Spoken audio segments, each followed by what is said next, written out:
ఎప్పటికప్పుడు తాజా వార్తలను అందిస్తున్న డి న్యూస్ లోకల్ కు స్వాగతం.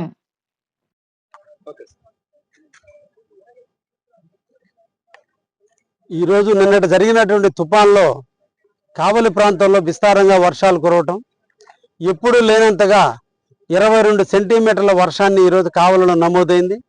ఈ సందర్భంలో వివిధ ప్రాంతాల్లో ఫ్లడ్లు ఎక్కువగా రావటం, దాదాపు ఉదయగిరి నియోజకవర్గం నుంచి కానీ కందుకూరు నియోజకవర్గం నుంచి వచ్చేటటువంటి వాటర్ అంతా కూడా కావలి మీదుగా సముద్రంలో కలిసేటువంటి పరిస్థితుల్లో సముద్రానికి దగ్గరగా ఉన్నటువంటి ప్రాంతాల్లో వివిధ ప్రాంతాల్లో కొంత పంట పొలాలు మునకతేలటం, అయితే అదృష్టం కొద్దీ పంట పొలాలన్నీ కూడా నిరుపయోగంగా ఉండబట్టి ఎటువంటి నష్టం కూడా జరగలేదు.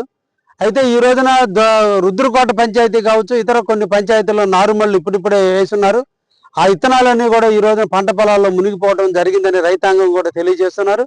ఈ సందర్భంగా వారికి కూడా హామీ ఇవ్వడం జరిగింది. అగ్రికల్చర్ అధికారులు వచ్చి మా నారుమళ్ళన్నింటినీ కూడా సందర్శిస్తారు, జరిగిన నష్టాన్ని కూడా గుర్తించి ప్రభుత్వానికి నివేదికలు పంపుతారు. ప్రభుత్వం తీసుకున్న నిర్ణయం ప్రకారం మీకు అందరికీ నష్టపరిహారం వచ్చే విధంగా ప్రయత్నం చేస్తామని కూడా వాళ్ళందరూ కూడా మాట ఇవ్వడం కూడా జరిగింది.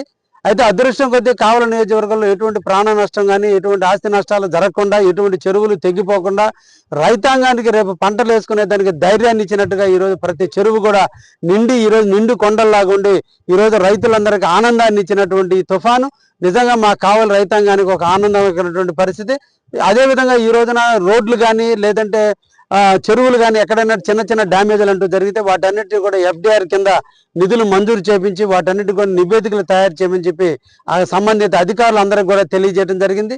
R&B పరంగా కావచ్చు, పంచాయతీరాజ్ పరంగా కావచ్చు, లేదంటే ఇరిగేషన్ పరంగా కావచ్చు, మున్సిపాలిటీల్లో కూడా చాలా ప్రాంతాల్లో చిన్న చిన్న గళ్ళు పట్టడం జరిగింది.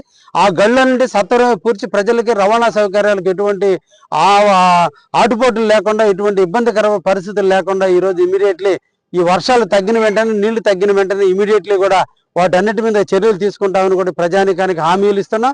అదేవిధంగా కరెంటు పరంగా ఎక్కడ కూడా ఒక చిన్న ఇబ్బంది రాకుండా అన్ని ప్రాంతాలకి కరెంట్ ఇవ్వడం జరిగింది. డ్రింకింగ్ వాటర్లో కూడా మేము అందరూ కూడా అధికారులందరూ కూడా ఈరోజు కాషన్స్ తెలియజేసాం. ఎక్కడ కూడా డ్రింకింగ్ వాటర్ కంటామినేట్ జరగకుండా చూడమని, ఎక్కడైనా కంటామినేషన్ ఉంటే ఇమీడియట్లీ కూడా వాటర్ ట్యాంకులు సిద్ధంగా చేసుకోండి అని, వాటర్ ట్యాంకుల ద్వారా ఆ గ్రామాలకి మంచినీళ్ళ సదుపాయాలు కల్పించండి అని చెప్పి, ఎక్కడ కూడా వాటర్ కంటామినేట్ లేకుండా చూడండి అని, వాటర్లో కూడా ఏమైనా ప్రాబ్లమ్స్ ఉన్నాయని చెప్పి ఎప్పటికప్పుడు మెడికల్ టెస్ట్ కూడా చేయమని కూడా చెప్పడం కూడా జరిగింది. అదేవిధంగా గ్రామానికి సంబంధించినటువంటి శానిటేషన్ సిబ్బంది కావచ్చు, లేదంటే మున్సిపాలిటీలో శానిటేషన్ అధికారులు కావచ్చు, అందరూ కూడా అప్రమత్తమై ఈరోజు పనిచేస్తున్నారు. ఎక్కడ చిన్న ఇబ్బందికరమైన జరగకుండా కూడా చూస్తున్నారు. కాబట్టే ఈరోజు కావలిలో ఎక్కడ కూడా ఏ ఒక్క అవాంతరం జరగకుండా అన్ని కూడా జరిగినందుకు అధికారులందరినీ కూడా ప్రత్యేకంగా అభినందిస్తున్నా.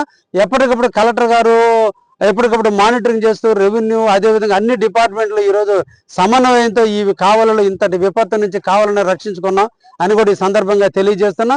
ఈ సందర్భంగా కావలి నుంచి ప్రజానికానికి అందరికి కూడా మన ప్రాంతం అంతా రైతాంగంతో ఉండేటువంటి ప్రాంతం.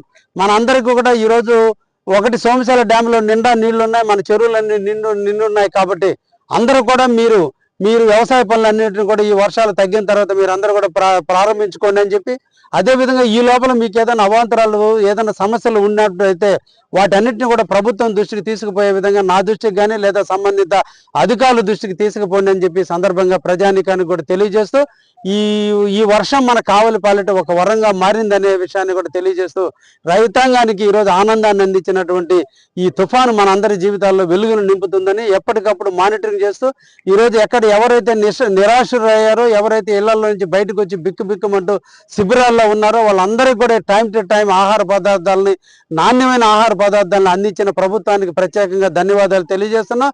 అదేవిధంగా శిబిరాల్లో ఉన్నటువంటి వాళ్ళందరికీ కూడా ఒక్కొక్క కుటుంబానికి 25 కేజీల బియ్యాన్ని, అదేవిధంగా ఒక్కొక్క కుటుంబానికి 3,000 రూపాయల నష్టపరిహారాన్ని ఇచ్చే విధంగా కూడా ప్రభుత్వం ఈ నివేదికలు తయారు చేయమంది.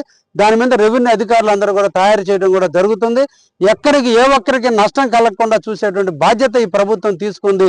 అందుకని ఇది మంచి ప్రభుత్వం. ప్రజలందరూ కూడా ఇంతటి కష్టాల్లో కూడా ప్రభుత్వాన్ని కొనియాడుతున్నందుకు వాళ్ళందరూ కూడా ధన్యవాదాలు తెలియజేస్తూ ఉన్నారు.